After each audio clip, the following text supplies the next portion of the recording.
Muito bem, pessoal, então chegamos no penúltimo capítulo do texto do Singer, né? Nosso penúltimo capítulo, que é sobre fins e meios, ou também chamado desobediência civil. A ideia básica é se haveria justificativa para agir mesmo que ilegalmente, quer dizer, contra as leis de um determinado país, né? Mas com justificativas morais, ou seja, argumentos morais que justificassem essa ação ilegal. Tá? Isso ficou conhecido, né, desde que Thoreau escreveu aquela obra, Desobediência Civil, uma forma de desobediência civil, agir, portanto, contra a lei de um país. Tá? Ele analisa essa questão a partir da famosa citação de Maquiavel, do Príncipe.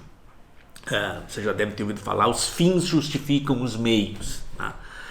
Essa frase ficou conhecida nessa obra do Maquiavel no sentido de que o governante ele poderia utilizar todos os meios para poder se manter no poder. Essa era a ideia que se tinha, né?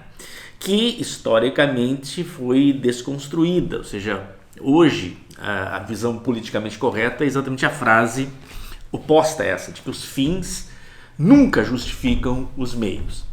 O Singer ele não vai concordar nem com a posição maquiavélica de Maquiavel, nem com a posição politicamente correta. Isso está no segundo parágrafo do capítulo. Quando ele diz que o correto nessa visão seria quais meios justificam quais fins.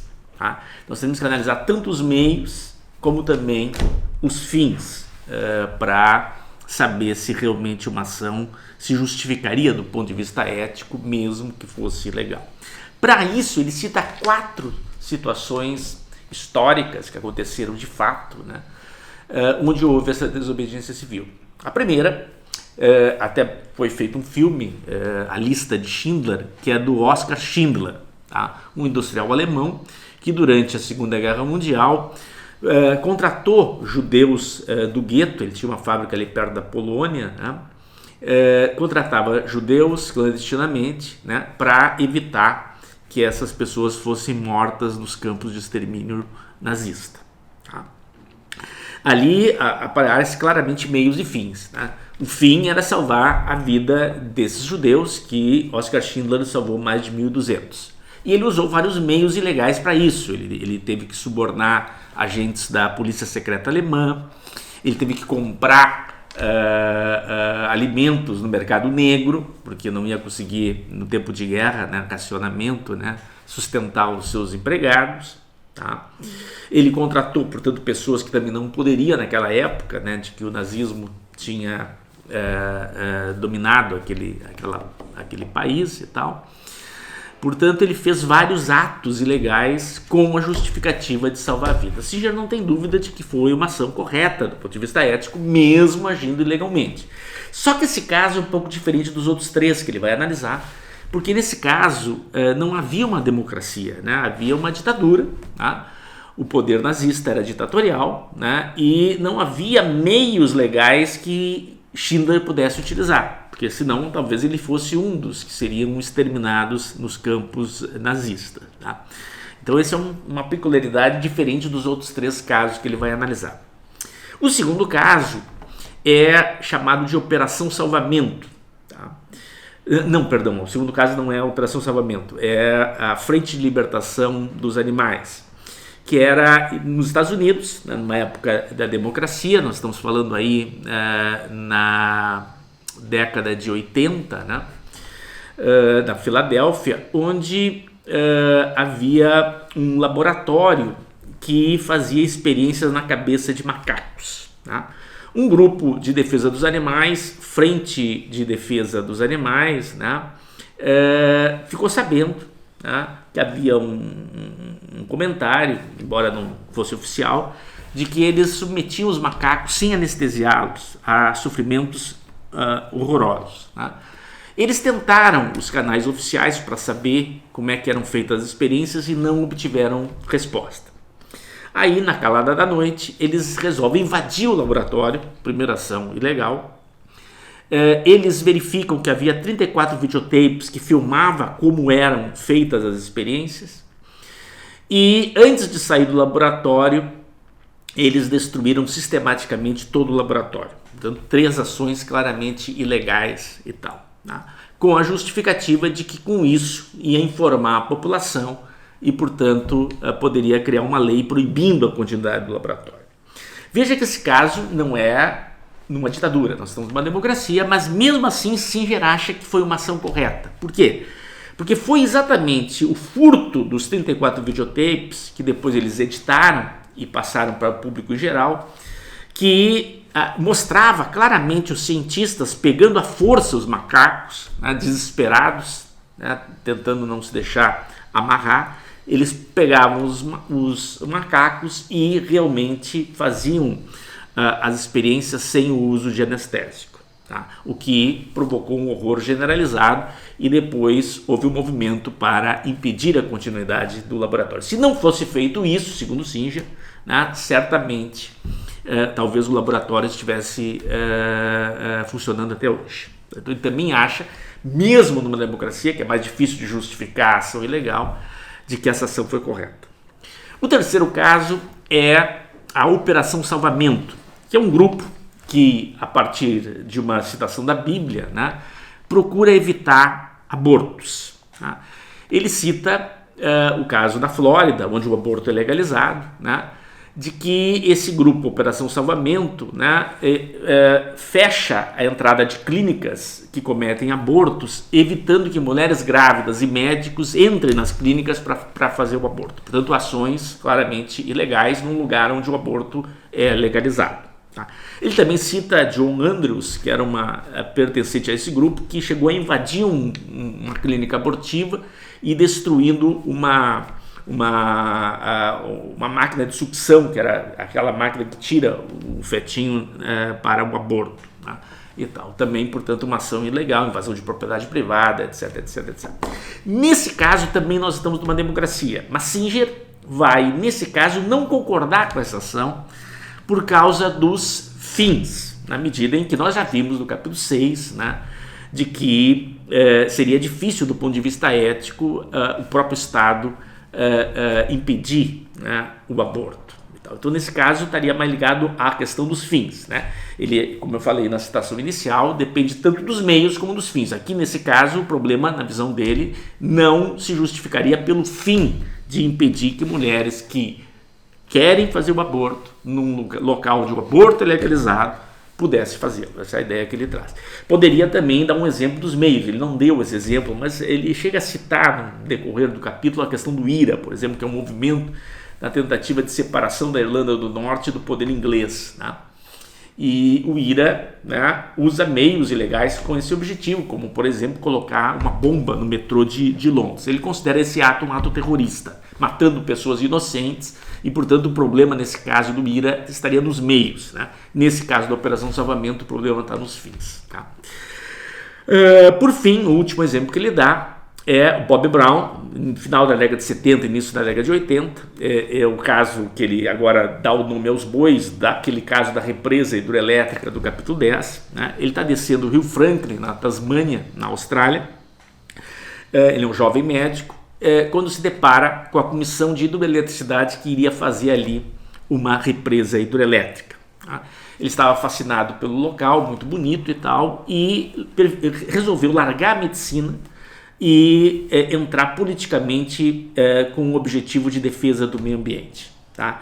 E ele faz vários movimentos também ilegais para impedir a construção da represa, como, por exemplo, impedir que tratores e caminhões cheguem no local para construir a represa, né? Ele é preso por causa disso, inclusive fica 4 ou 5 dias preso, né? Há uma cobertura jornalística nacional sobre isso e tal, né? Invade propriedade privada da Comissão de Hidroeletricidade, etc, etc, etc. O Singer também acha que nesse caso se justificaria a ação ilegal, porque foi exatamente esse movimento do Bob Brown e dos seus comparsas, né, que fizeram com que, a partir da repercussão da mídia nacional, o partido que estava na oposição na época, o Partido Trabalhista, usasse isso como plataforma política para vencer a eleição presidencial do ano seguinte, e com a bandeira de que, se ganhasse a eleição, faria aquele local patrimônio mundial, ou seja, não se poderia com isso construir a represa. E foi o que aconteceu. Ele acha que se não fosse feita essa ação ilegal, a população da Austrália, né, talvez ficasse sabendo por uma notinha de rodapé, uma coisa muito pequena, né, e portanto não teria todo esse noticiário abordando esse caso, que foi necessário para que houvesse uma mobilização popular e para que pudesse então o partido na oposição ganhar a eleição e impedir a construção dessa represa hidroelétrica. Tá. Então, desses 4 casos, 3 deles, né, o caso da Oscar Schindler, Frente de Libertação Animal, e esse caso do Bob Brown, né, da Sociedade Tasmaniana de Proteção à Natureza, ele acha que houve justificativas, os 2 últimos, inclusive, mesmo numa democracia, para ação ilegal. Já no caso da Operação Salvamento, ele acha que pelo fim, que seria evitar o aborto, isso não teria uma justificativa moral ao ponto de se justificar a ação ilegal. Tá? A partir daí ele começa a analisar o famoso argumento anarquista, que ele cita aqui Henri Thoreau, a obra Desobediência Civil, e também Paul Wolff. Né? Eles acham que quando há conflito entre a lei do Estado e a consciência do indivíduo, se deveria dar mais peso à consciência do indivíduo. Tá? E isso ficou no texto, né, da minha edição. Devemos seguir sempre a nossa consciência do que é certo ou errado, e não aquilo que o Estado diz. Tá?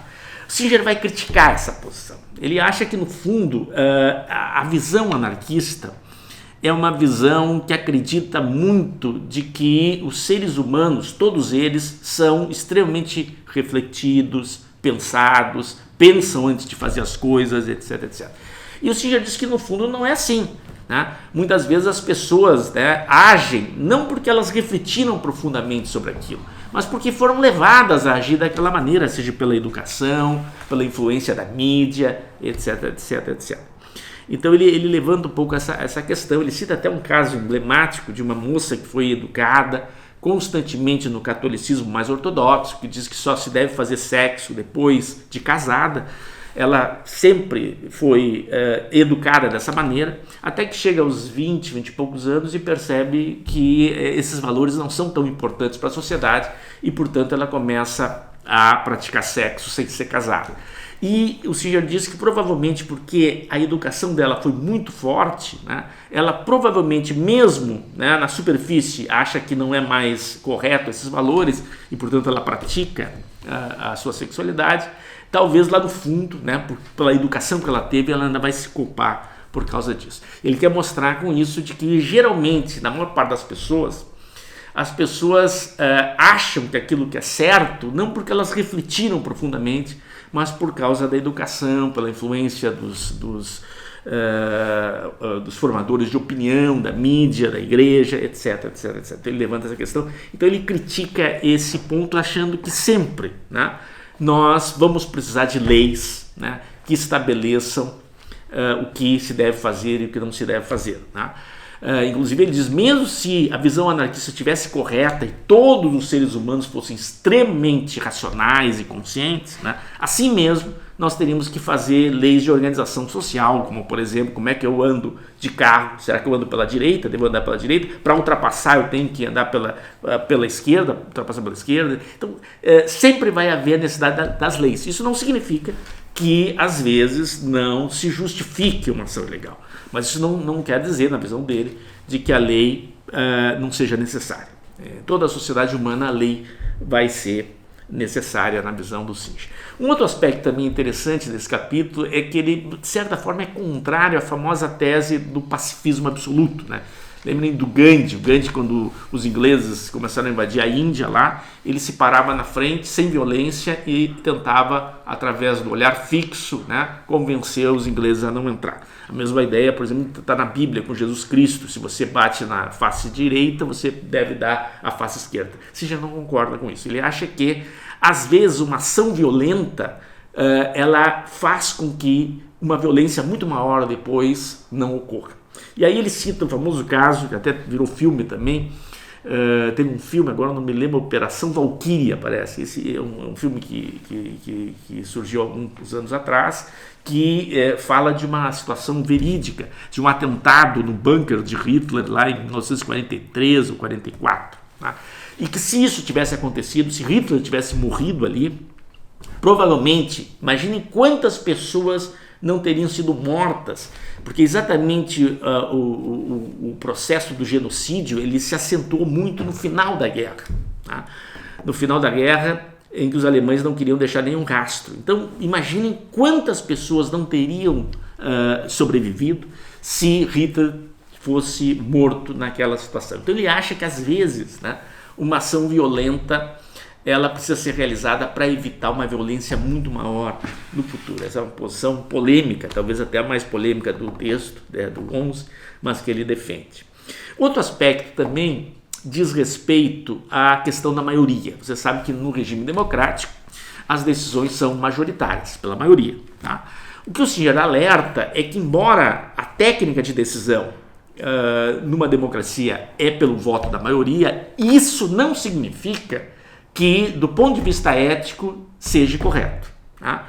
Então, a ideia que ele traz é que, no fundo, o voto majoritário é uma técnica de decisão, mas isso não significa necessariamente de que a decisão seja a melhor. Esse é o ponto que ele levanta também nesse aspecto aí. Tá?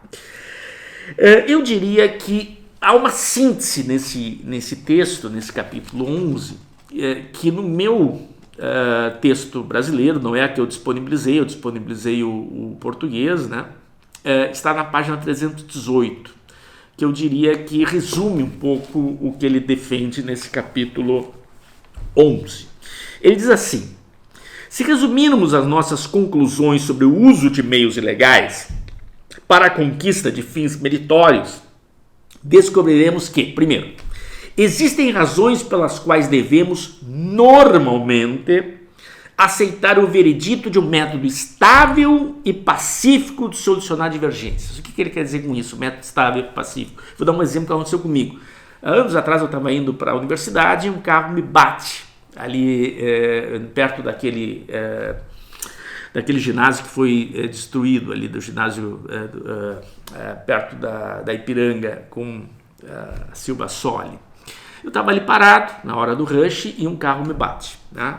Eu tinha tirado um mês, eu acho, menos de um mês, o carro da concessionária. Eu saio do carro e o cara que bateu em mim não tinha carteira de motorista. Né? Eu fiquei indignado, mas eu não posso ofender, querer fazer justiça com as próprias mãos, agredir essa pessoa, não posso. O que eu fiz? Bom, vou ter que chamar um fiscal do trânsito, ele vai fazer um boletim de ocorrência e tal, e com isso eu vou me precaver de qualquer situação pior. Tá?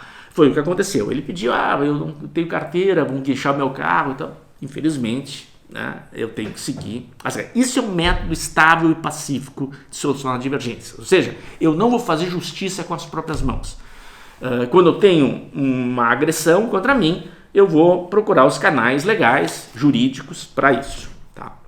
Aí ele continua. Essas razões são particularmente fortes quando o processo de tomada de decisões é democrático. Está dizendo claramente aqui que é mais difícil justificar a desobediência civil numa democracia, que eu tenho os meios legais, eu não concordo com uma lei. Eu posso lutar politicamente para mudar essa lei. Tá? Quando eu sou agredido, eu posso acionar o Poder Judiciário para me defender, né? Numa democracia. Numa ditadura, não. Né? Numa ditadura é a famosa lei, né? Manda quem pode, obedece quem tem juízo. Então, numa democracia é muito mais difícil tu defender uma desobediência civil.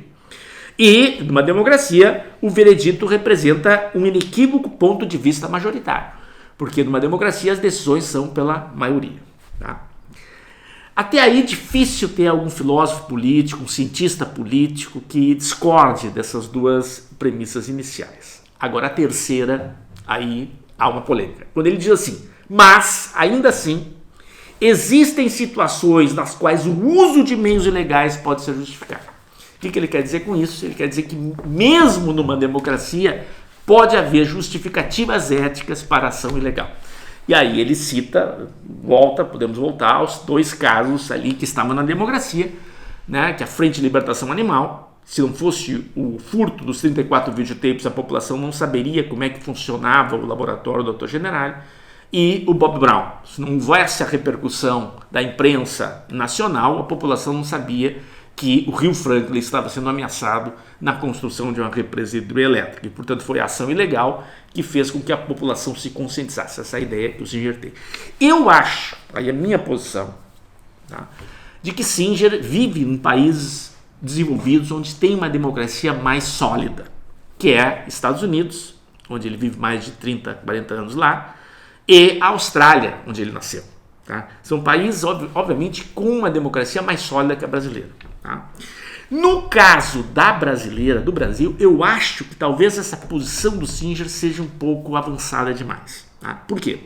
Porque eu acho que nós temos que conseguir, através da educação, no caso brasileiro, o cumprimento das regras. Tá? O brasileiro não gosta muito de cumprir regras. Né? Ele tem sempre a ideia do jeitinho brasileiro. Né? Isso é muito ruim para o país, para o Brasil. Tá? Então eu acho que nós temos que tentar cultivar no país, né, o apreço à obediência das regras do jogo. Quando eu acho que uma lei é injusta, eu tenho todo o direito de politicamente lutar para mudar essa lei. Tá? Mas eu acho que no Brasil esse tipo de pensamento é um pouco perigoso. Tá? Ainda. Depois que nós consolidarmos uma democracia mais sólida aqui, aí me parece que talvez um argumento desse tipo tenha sua validade. Ok? Valeu, até o próximo vídeo, que será o nosso último, né? Sobre a tentativa de usar razões para o agir moral. Né? Se é possível usar razões para o agir moral que não se baseiem na questão religiosa ou teológica. Ok, obrigado.